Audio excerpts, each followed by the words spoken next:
అందరికీ నమస్కారం. ఒక విషయం, ఈరోజు ఈ యొక్క నూతన సమావేశ మందిరంలో తొలి పాత్రికేయ మిత్రుల సమావేశం నిర్వహించుకుంటున్నాం. మేమందరం నిన్న మొన్న జరిగినటువంటి సార్వత్రిక ఎన్నికల గురించి, అలాగే ప్రస్తుత రాజకీయ పరిస్థితి గురించి కూడా, ఎన్నికలకు ముందు ఎన్నికల తర్వాత ఏం జరుగుతుందో కూడా మీ ద్వారా తెలియజేయాల్సిన అవసరం ఉంది. ఒక విషయం, ఎన్నికలకు ముందు అసలు ఈ ఎన్నికల్లో సజావుగా నిర్వహించడానికి మాకు చాలామంది అధికారులు సహకరించలేదు. కొద్దిమంది మాత్రమే సహకరించారు. అధికారులుగా ఎన్నికల నిర్వహణలో పెద్ద ఎత్తున సహకారం అందించాల్సిన, అన్ని పార్టీలని సమానంగా చూడాల్సినటువంటి జిల్లా అధికార యంత్రాంగం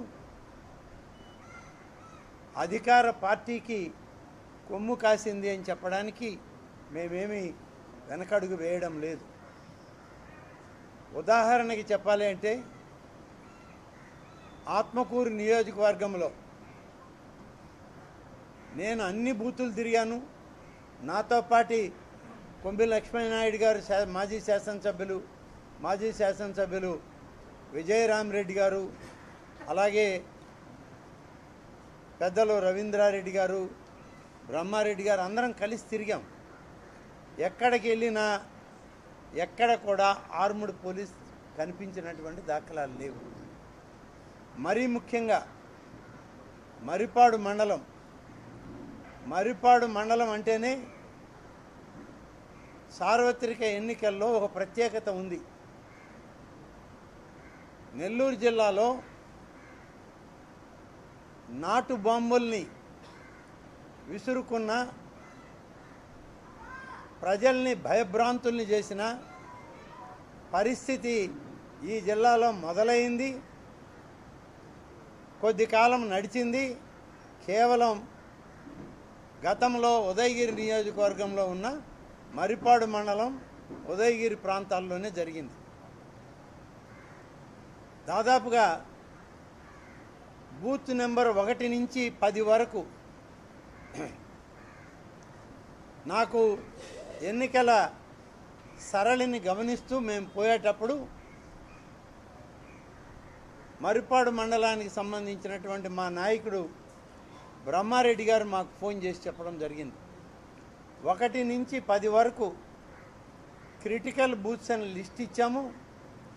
ఎన్నికల కమిషనర్కి ఇచ్చాం, మా ఆర్ఓకి ఇచ్చాం, జిల్లా కలెక్టర్కి, ఎస్పీకి, డిఐజీకి పంపడం జరిగింది. కానీ ఎక్కడ కూడా సాధారణ కానిస్టేబుల్ కూడా లేరు. అక్కడ ఉన్నది ప్రతి బూత్కి ఒక మహిళా కానిస్టేబుల్, ఒక ఎన్సీసీ క్యాడెట్ ఉన్నారు. నాటు బాంబుల సంస్కృతి ఉన్నటువంటి ప్రాంతాల్లో ఒక మహిళా కానిస్టేబుల్ని పెట్టి, ఒక ఎన్సీసీ క్యాడెట్ని పెట్టి ఎన్నికలు జరిపారు అని అంటేనే ఈ జిల్లా అధికార యంత్రాంగం ఎవరి వైపు కొమ్ము కాశారో అర్థమవుతుంది. అప్పటికప్పుడు నాకు సమాచారం వాళ్ళు ఇవ్వగానే గుంటూరు రేంజ్ డిఐజీ గారికి, ఈ జిల్లాలో ఉన్న డిస్ట్రిక్ట్ రిటర్నింగ్ అధికారి అయిన జిల్లా కలెక్టర్, ఎస్పీ, ఆత్మకూరు రిటర్నింగ్ అధికారికి ఆన్లైన్లో మెసేజ్లు పెట్టాం. అన్నీ చేస్తే చివరికి వాళ్ళ దగ్గరికి వెళ్ళి వాళ్ళతో ఫోన్లో మాట్లాడి, కొన్ని బూతులు పోలింగ్ మేము నిలపదలుచుకున్నాము, ఇక్కడ న్యాయం జరగడం లేదు, అక్రమం జరుగుతూ ఉంది, మాకు అన్యాయం జరుగుతూ ఉంది, మీరు అధికార పార్టీ వైపు మొగ్గు చూపుతా ఉన్నారు అని చెప్పి గట్టిగా ఫోన్లో నిలదీస్తే అప్పటికప్పుడు అడిషనల్ ఎస్పీ గారి ఆధ్వర్యంలో ఉన్న ఒక స్పెషల్ స్క్వాడ్ని ఆ 10 బూతులు పర్యవేక్షణకు పంపడం జరిగింది. మేము చెప్పిన దాంట్లో అవాస్తవాలు ఎక్కడా లేవు. అడిషనల్ ఎస్పీ గారు ఈ 10 బూతుల్లో ఒక బూత్ దగ్గరికి వెళ్ళేటప్పటికీ మాజీ పార్లమెంట్ సభ్యులైనటువంటి మేకపాటి రాజమోహన్ రెడ్డి గారు సతీమణి ఒక బూత్లో తిష్ట వేసి నా కొడుకు ఓటేయండి అని చెప్పి ఓటర్లను ప్రభావితం చేసే పరిస్థితి అక్కడ కనబడింది. బయట ఉన్నటువంటి మా నాయకులు కార్యకర్తలు అడిషనల్ ఎస్పీ కంప్లైంట్ చేస్తే అప్పుడు అడిషనల్ ఎస్పీ బూత్లో పోయి చూసి మీరు ఏజెంటా అని అడిగితే కాదు అన్నారు. ఓటేస్తున్నారా అంటే లేదన్నారు. మరి బూత్లో ఎందుకున్నారని చెప్పి అప్పటికప్పుడు అడిగి మీరు బయటకు వెళ్ళండి అంటే బయటకు వెళ్ళారు. ఇలాంటి పరిస్థితి, ఇంత దారుణమైనటువంటి పరిస్థితి ఆ 10 బూతుల్లో వాళ్ళు ఎన్నికలు నిర్వహించడానికి ముందే ప్లాన్ చేసుకున్నారు. దానికి ఈ జిల్లా పోలీసు యంత్రాంగం వాళ్ళకి వత్తాసు పలికింది అని చెప్పడానికి మహిళా కానిస్టేబుల్ని, ఎన్సీసీ క్యాడెట్ని క్రిటికల్ బూత్స్లో పెట్టడంలోనే అర్థమవుతాం. ఆ తర్వాత నుంచి మేము అప్రమత్తమయ్యాం.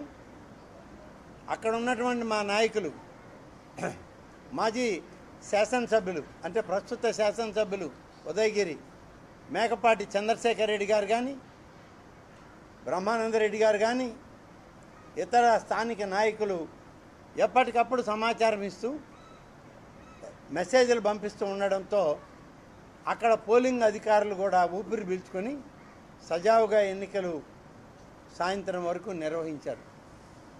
మీకు ఒకటే ఉదాహరణ, 1 నుంచి 10 వరకు బూతుల్లో కనీసం గత ఎన్నికలతో పోలిస్తే చివరి దాంట్లో 5% ఓట్లు మిగిల్చేవాళ్ళు. మొత్తం బ్యాలెట్లన్నీ కూడా పూర్తి చేసుకునేవాళ్ళు. ఎవరో అడగడానికి లేదు అక్కడ. ఎవరైనా ప్రశ్నించడానికి పోతే అధికారులు సహకరించేవాళ్ళు కాదు. కానీ ఈ దఫా తెలుగుదేశం